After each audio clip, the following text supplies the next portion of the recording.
భక్తులైన వారు వారి జీవితంలో తన పని అయిపోయిందిరా, యోసేపు పని అయిపోయిందిరా, యోబు పని అయిపోయిందిరా, పౌలు పని అయిపోయిందిరా, దావీదు పని అయిపోయిందిరా, ఇక వాళ్ళ జీవితం సమాప్తం అయిపోయింది, వాళ్ళ జీవితం అంతమైపోయింది అన్న సందర్భంలో కూడా వారు మహా అభివృద్ధి పొందినట్లుగా లేఖనాల్లో మనం చూస్తున్నామండి.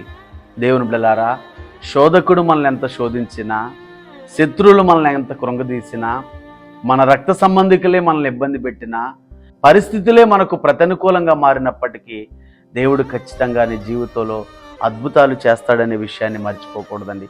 మనం సిగ్గునొందటం దేవునికి ఇష్టం లేదండి. మనం తలవంపులుగా ఉండటం దేవునికి ఇష్టం లేదండి. ఆయన మనల్ని హెచ్చించే దేవుడు, అభివృద్ధిపరిచే దేవుడు, దీవించే దేవుడు.